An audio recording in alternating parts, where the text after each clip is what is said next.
नमस्कार, बहुत स्वागत है आप सभी का। आप देख रहे हैं आज की खबर और मैं हूं आपके साथ प्रगति ठाकुर। स्क्रीन पर दिख रहे सोशल मीडिया हैंडल के जरिए आप मेरे साथ वहां पर भी जुड़ सकते हैं और खबरों से वहां भी रूबरू हो सकते हैं। चलिए आप बड़ी खबरों की शुरुआत करेंगे पश्चिम बंगाल से आ रही इस खबर के साथ, जहां विधानसभा चुनाव के लिए आज भाजपा ने उम्मीदवारों की चौथी सूची जारी कर दी है। पार्टी की सूची में 13 उम्मीदवारों के नामों का ऐलान किया गया है। अनुसूचित जाति के लिए आरक्षित बागदा सीट से पार्टी ने सोमा ठाकुर को उम्मीदवार बनाया है। तो वहीं आपको ये बता दें कि नाटाबाड़ी से गिरिजा शंकर रॉय को उम्मीदवार बनाया गया है। इसके साथ ही पार्टी ने दूसरी सूची में घोषित एक उम्मीदवार को भी बदल दिया है। पार्टी ने मैनागुड़ी के पूर्व में घोषित उम्मीदवार को बदला है। बंगाल चुनाव के लिए भाजपा ने अपनी पहली सूची में 144 नामों का ऐलान किया था, तो वहीं दूसरी सूची में 111 उम्मीदवारों की घोषणा की गई थी। तो वहीं तीसरी सूची में 19 उम्मीदवारों के नाम थे।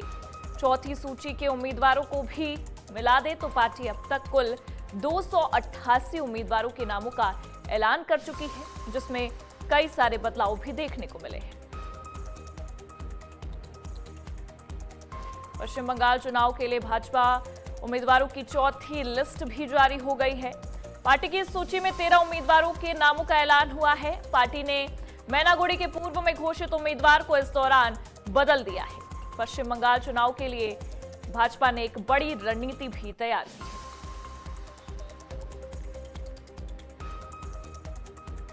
और मामले पर ज्यादा जानकारी के लिए हमारे सहयोगी सहेली दास हमारे साथ जुड़े हुई हैं।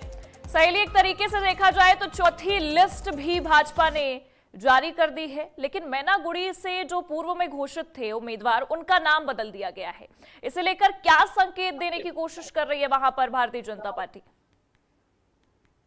देखिए, एक के बाद जो लिस्ट आए हैं, एक एक करके ये चौथी लिस्ट है और चौथी लिस्ट में आने के बाद हम अगर प्रति लिस्ट, हर एक लिस्ट की तरफ ध्यान दें तो एक यानी दो कोई ना कोई नाम तो बदला ही जा रहा है, कोई ना कोई प्रत्याशी के नाम तो बदले ही जा रहे हैं। हम अगर पश्चिम बंगाल की जो पार्टी ऑफिस है, राज्य की जो पार्टी ऑफिस है, उसकी तरफ अगर ध्यान दे तो हर एक दिन वहां पर प्रत्याशी को लेकर संघात लगे हुए हैं, क्योंकि उन लोगों का कहना है कि वहां के उन जगह के उस असेंबली केंद्र के जो वासी है, रहने वाले हैं, उनका कहना है कि वो टीम से के प्रार्थी थे, वो फिर से एक बार भाजपा की तरफ आए हैं। तो जब पंचायत वोट हुए थे तो पंचायत वोट के दौरान उन्होंने टीएमसी की तरफ से बहुत मारपीट, बहुत लूटपाट हुए थे उनके तरफ से, तो क्यों उनको इस बार स्वीकार किया जाए, ये आरोप लगाते हुए उन्होंने कहा कि इस बार किसी भी तरीके से इस प्रार्थी को नहीं माना जाएगा। इस तरीके से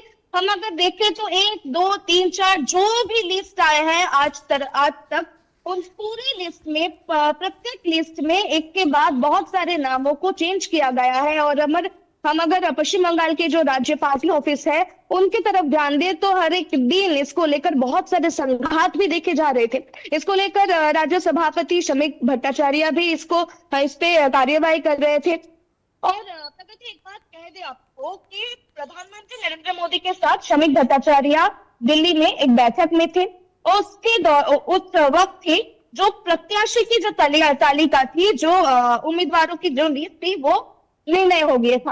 अब चौथी लिस्ट आ गई है, 1 महीने भी नहीं बाकी है चुनाव को, अभी भी 7 उम्मीदवार, 7 प्रत्याशी देना बाकी रह गया है। अब इश्तेहार भी देना बाकी रह गया है। अब प्रश्न ये उठता है कि प्रत्याशी मिलना नामुमकिन हो गया है। प्रत्याशी की ये जो प्रत्याशी को लेकर इतने सारे संघात हो रहे हैं, टीएमसी की तरफ से भी इनको कटाक्ष किए जा रहे हैं कि प्रत्याशी मिलना इतना ही नामुमकिन हो जा रहा है, तो क्यों पूरी 294 सीटों में ही क्यों भाजपा को उम्मीदवार देना है। और ऐसा भी कहना है कि भाजपा जो जीतने का दावा कर रहे हैं, तो ये चौथी बार लिस्ट आने के बाद भी वो उम्मीदवार नहीं दे पाए। पूरी लिस्ट, पूरी मतलब जो तरीके से अगर हम पूरी देखें जो 294 लिस्ट में नहीं दे पाए जी, एक तरीके से अगर हम देखें तो 288 उम्मीदवारों के नामों का ऐलान हो गया है, लेकिन अभी भी कुछ बाकी हैं। तो ऐसे में क्या टीएमसी कटाक्ष कसती भी नजर आ रही है? जैसा कि आपने कहा, लगातार बयानबाजियां हो रही है कि क्या प्रत्याशी नहीं मिल रहे हैं, पर अगर दूसरे पहलू से देखें तो क्या ये बीजेपी की एक बड़ी रणनीति भी हो सकती है पश्चिम बंगाल में? क्योंकि आप देखिए, अमित शाह हो गए, चाहे प्रधानमंत्री मोदी हो गए, उन सबके लिए बीजेपी जो है पूरे, अगर हम कहें इस पूरे गठबंधन के लिए भी पश्चिम बंगाल जीतना नाक का सवाल है और एड़ी चोटी का जोड़ लगाती भी नजर आ रही है बीजेपी। तो हो सकता है कि एक बड़ी रणनीति हो। किस तरीके से आप वहां पर देख रही हैं इसे, क्योंकि 288 उम्मीदवारों के नामों का ऐलान है, 23 और 29 अप्रैल दूर भी नहीं है अब। 23 चुनाव तो एकदम ही निकट है, एक महीने भी नहीं बाकी है और टीएमसी की तरफ से यही कहा जा रहा है कि अभी तक चौथी लिस्ट आने के बाद भी बहुत सारे उम्मीदवार देना बाकी है। तो किस तरह से भाजपा की तरफ से दावा किया जा रहा है कि टीएमसी इस चुनाव जीतेंगे और जो मेन जो टारगेट है, जो काफी की बात की नजर है, जो भवानीपुर केंद्र है, जो नंदीग्राम केंद्र है, जो सोनारपुर दक्षिण है, इस सारी जगहों में कैसे भाजपा अपनी जो रणनीति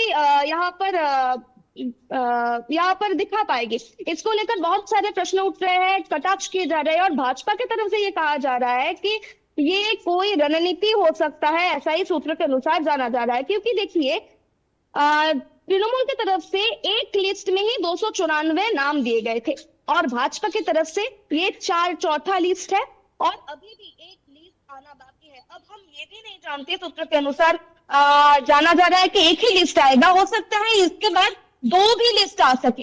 तो देखने विषय ये रहेगा कि ये जो प्रत्याशी तालिका है इसमें कोई ऐसा नाम निखर कर ये आए कि पूरी विषय को, पूरी जीत को वो अपने काबू में कर ले, या फिर जो संघात बीजेपी के अंदर में ही हो रहे हैं इसको लेकर ही ये लिस्ट जारी रह जाएगी। बिल्कुल ठीक कहा। अब एक तरीके से ये बहुत सारे नाम भी चेंजेस होगी। किए जा रहे हैं, ऐसा ही देखा जा रहा है जी। अब ये देखने वाली बात होगी कि किस तरीके से चीजें निकलकर सामने आती हैं। बता दें कि भाजपा ने 288 सीटों पर उम्मीदवारों के नामों का ऐलान कर दिया है, लेकिन अभी भी कुछ उम्मीदवारों के नामों का ऐलान बाकी है।